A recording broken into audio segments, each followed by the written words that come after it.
Hello everyone, welcome to our channel P Talks and कैसे हो आप लोग? So this video is regarding GATE 2023 जिसके एप्लीकेशन फॉर्म फिल किए जा चुके हैं। और जब हम एप्लीकेशन फॉर्म फिल कर देते हैं ना, उसके बाद तो हो ही जाता है कि यार पेपर अब तो आ ही गया, नजदीक आ ही गया। और वैसे भी आज है 8th ऑफ अक्टूबर, तो कितने महीने, 3.5 महीने अराउंड रहते हैं, जिसमें से आप जनवरी निकाल ही दीजिए, जो हमें सिर्फ रिवीजन के लिए चाहिए होती है कि हाँ पूरा एक बार सिलेबस जितना भी हमने कवर किया है उसको अच्छे से डिटेल में एक बार फिर से रिवाइज करना होता है। ओके, तो मेनली आपके पास 2.5 महीने हैं। तो इन 2.5 महीने में हम कैसे स्ट्रैटेजी बनाएं, क्या कैसे कुछ प्रिपेयर करें, कौन से चैप्टर्स करें, क्या कुछ करना चाहिए, वही सब हम डिस्कस करने वाले हैं। तो सबसे पहले तो एक चीज आती है, लाइक किसी भी एग्जाम को प्रिपेयर करने से पहले, कि वो एग्जाम हम दे क्यों रहे, राइट। लाइक आप JRF क्लियर करते हो कि हमें स्कॉलरशिप मिल जाएगी PhD में, तो आपका मोटो वही होता है। या फिर हम कहीं किसी भी वैकेंसी के लिए अप्लाई करते हैं तो हमें नेट चाहिए होता है, इसलिए आपको मतलब नेट क्लियर करते हो, राइट। तो इसीलिए सबसे पहले आपको गेट एग्जाम की इम्पोर्टेंस पता होनी चाहिए कि आखिरकार ये इम्पोर्टेंट क्यों है। तो ज्यादा लंबी नहीं करेंगे वीडियो, मतलब थोड़ा सा ब्रीफ आइडिया जस्ट। देखो, गेट के मुझे तो JRF से भी ज्यादा इम्पोर्टेंट लगता है गेट, बिकॉज गेट से आप PhD में भी एडमिशन ले सकते हो। जितनी स्कॉलरशिप JRF कैंडिडेट को मिलती है उतनी ही सेम स्कॉलरशिप आपको गेट के थ्रू भी मिलेगी। वन मोर थिंग कि क्या होता है, CSIR स्टूडेंट्स को स्कॉलरशिप क्या पता थोड़ी बहुत आगे पीछे मिल जाए, बट गेट वाले स्टूडेंट्स को regularly, monthly, most of the institutes में रेगुलरली स्कॉलरशिप मिलती है, ठीक है। तो वो भी कोई इशू नहीं। नेक्स्ट इज, आपको JRF क्लियर करने के बाद ये नहीं है कि आप JRF के बेसिस पे कहीं जॉब में अप्लाई कर सकते हो, राइट। कि आपकी फर्स्ट रैंक आई है तो डायरेक्ट आपको किसी जॉब के लिए बुला लिया जाएगा। बट गेट में अगर आपके अंडर 50, अंडर मतलब टॉप रैंकर्स में हो, then you have a opportunity, golden opportunity, जिसके थ्रू आप PSUs में जा सकते हो, लाइक ONGC, HPCL, IOCL। तो इनमें आप अप्लाई कर सकते हो एंड बहुत ही एक अच्छे लेवल की पोस्ट होती है। तो गेट एग्जाम में टॉप करना मुझे लगता है ज्यादा बेनिफिशियल, ज्यादा मतलब होता है ना, फायदेमंद होता है as compare to JRF। Like मेरा खुद का पर्सनल ओपिनियन है। तो इसलिए गेट को एक टारगेट बना के चलो कि हमने अच्छी रैंक लेके आनी है। बिकॉज क्या होता है कि ये चीज मैं क्यों बता रही हूँ, क्योंकि कुछ स्टूडेंट्स को होता है कि गेट का एग्जाम है, क्लियर कर दो बस, क्योंकि गेट के बाद अपॉर्चुनिटीज क्या क्या होती है, लाइक DRDO वगैरह में जा सकते हो आप, बहुत सारी चीजें होती है जो नहीं पता होती स्टूडेंट्स को।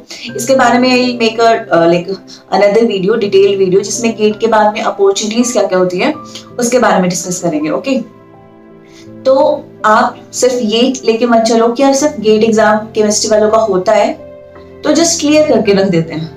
क्लियर करके रख देना, किसी को बोलना कि हाँ मेरा गेट एग्जाम क्लियर है, उससे कोई फायदा नहीं मिलने वाला।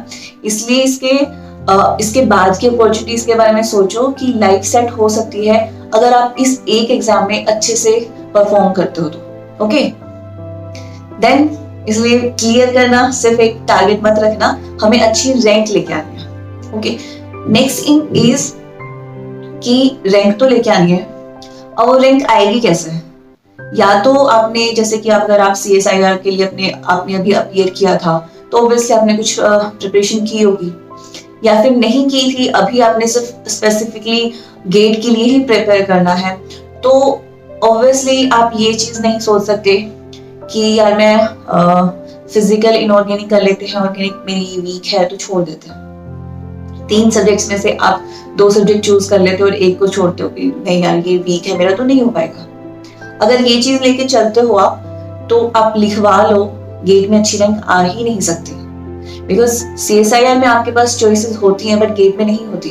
गेट में आपको हर एक क्वेश्चन अटेम्प्ट करना होता है। तो सोचो ऑर्गेनिक के कितने सारे क्वेश्चंस आपके छूट जाएंगे, आप टच ही नहीं कर पाओगे। और अगर मतलब होता है ना कि ये 50% हाँ और ना में, मतलब आपने कोई रिस्क ले दिया किसी क्वेश्चन का, वो आपका नेगेटिव में चला जाएगा, तो मतलब लॉस ही लॉस है। तो ये तो करना ही मत। नेक्स्ट थिंग इज कि मतलब ऐसा होता है कि फिजिकल बहुत इंपॉर्टेंट होती है गेट में, बट होती है, बट मेरा ये मानना है कि ऑब्वियसली मोस्टली इक्वल वेटेज ही होती है तीनों सब्जेक्ट्स की। थोड़ा बहुत स्कोर आगे पीछे हो सकता है, बट ऐसा नहीं है कि 60 क्वेश्चंस आपको फिजिकल के आते हैं और 20 इनऑर्गेनिक के आते हैं। ऐसा नहीं है ना।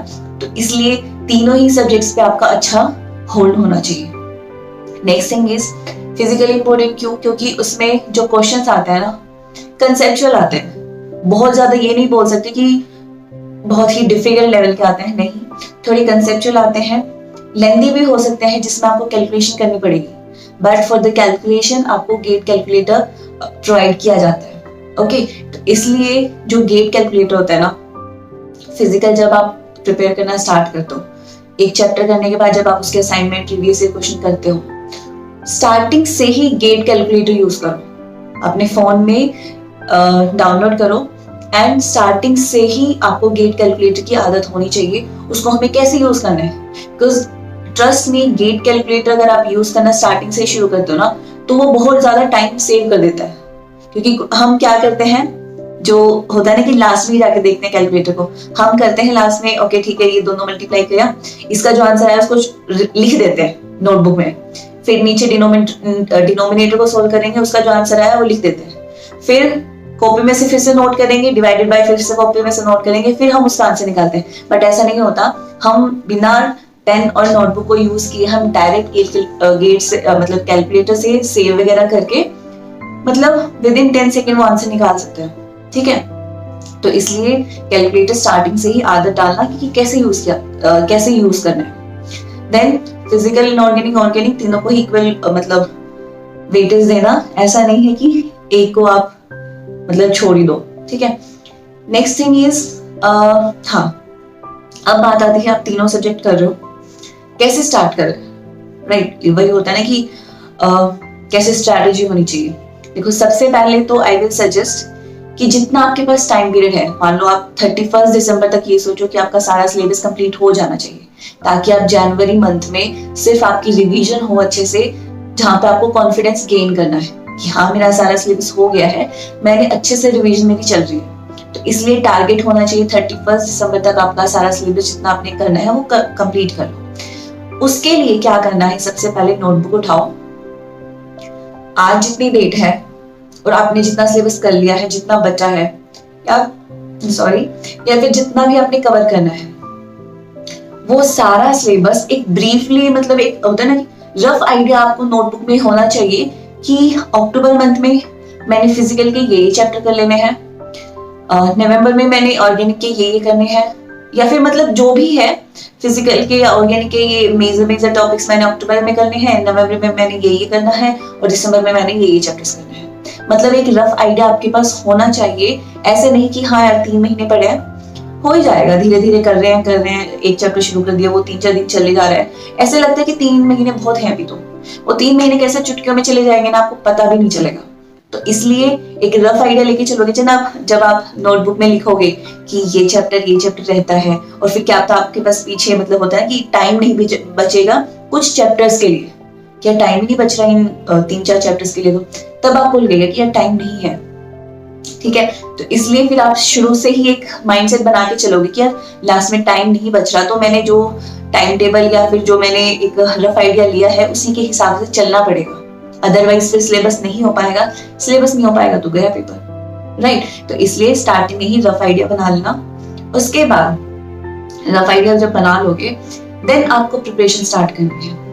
प्रिपरेशन कैसे स्टार्ट करनी है, लाइक मेरा ये मानना है कि आपको स्टार्टिंग में जो मेजर टॉपिक्स होते हैं वो कवर कर लेने चाहिए, या फिर major topics along with that जिसमें आपको फोबिया है कि यार ये चैप्टर मुझे आता नहीं है, या फिर ऑर्गेनिक का मुझे ये वाला पोर्शन आता नहीं है, रिएजेंट्स नहीं आते हैं, या मुझे स्टीरियो नहीं आती है, या फिर मतलब कोई भी पोर्शन आपको जो नहीं आता है वो ही सबसे पहले आपको कवर करके साइड करना है, ताकि जो फोबिया आपको था वो आपको अब नहीं रहेगा तो आपको लगेगा कि यार अब तो मुझे बहुत कुछ आता है। मान लो आपको काइनेटिक्स या क्वांटम से डर लगता है, या फिर इनऑर्गेनिक में तो सबका ही हो जाता है, या फिर ऑर्गेनिक में रिएक्शन मैकेनिज्म या रिएजेंट से डर लगता है, तो अगर वही चीज अगर हमें आ जाए तो सोचो हमारा कॉन्फिडेंस लेवल ऑटोमेटिकली इंक्रीज हो जाता है, फिर अब तो मुझे आता है, अब तो मैं पेपर कर लूंगा अच्छे से। तो इसलिए स्टार्टिंग में जो आपको चीजें टफ लगती हैं उन्हीं को कंप्लीट करके साइड रखो,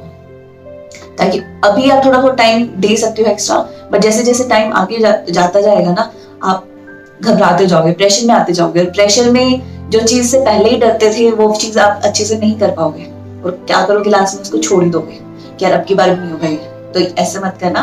स्टार्टिंग में मेजर टॉपिक्स प्लस जो आपको टफ टॉपिक्स लगते हैं उनको इंक्लूड करना। ओके, नेक्स्ट थिंग आती है, मेजर टॉपिक्स कंप्लीट कर लिए, कुछ होता है कि यार छोटे छोटे चैप्टर्स हमारे रह जाते हैं।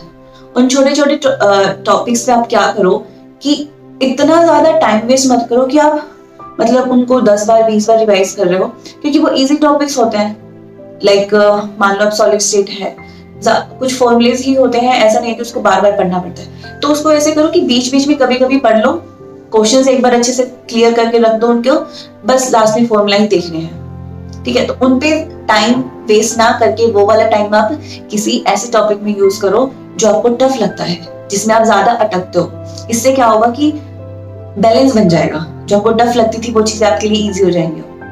ओके, इसके बाद जो आपने लाइक टाइम टेबल बनाया था, जो रफ आइडिया लिया था, उसमें ये भी इंक्लूड करना है कि जब तक आपका सिलेबस कंप्लीट हो जाएगा उससे थोड़ा सा पहले ही आप टेस्ट सीरीज भी स्टार्ट कर सकते हो। गेट में टेस्ट सीरीज देना आई सजेस्ट की बहुत इंपॉर्टेंट है, क्योंकि उसमें क्या होगा कि आपको पता चल जाएगा टाइम कैसे मैनेज करना है आपने।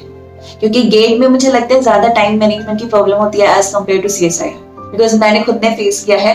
टाइम मैनेज ना होने की वजह से मेरे like last to last attempt में 5-6 क्वेश्चन अनटच्ड रह गए थे। तो इतना मतलब बुरा लगा था कि इवन मैं रोई थी घर पे आके कि ये क्या हुआ। आते आ रहा था पेपर, फिर भी मेरे पास टाइम ही नहीं था इवन क्वेश्चन पढ़ने का। तो इसलिए टेस्ट सीरीज देनी है स्टार्टिंग से ही, ताकि आपको टाइम मैनेजमेंट समझ में आ जाए कि एक क्वेश्चन पे कितना टाइम वेस्ट करना है, मतलब एक क्वेश्चन पे कितना टाइम लगाना है हमें। ओके, तो ये चीज करनी है, वो भी आपने देख के चलनी है कि कब आपने टेस्ट सीरीज स्टार्ट करनी है।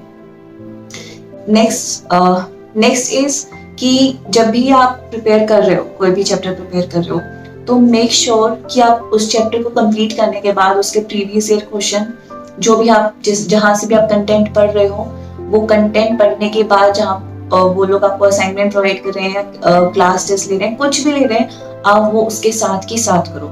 ये मत सोचना कि पहले जब सिलेबस पढ़ लेते हैं सारा, फिर लास्ट में सिर्फ क्वेश्चन कर लेंगे। ऐसा नहीं हो पाएगा, बिकॉज कोई भी इंडिविजुअल, कोई भी इंसान दिन रात सिर्फ क्वेश्चन नहीं कर सकता, बोर हो जाएंगे हम।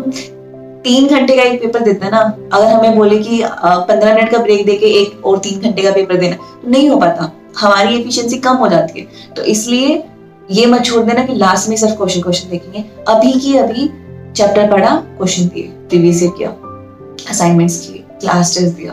तो स्टार्टिंग से ही एक क्वेश्चन प्रैक्टिस की आदत बना के चलनी है।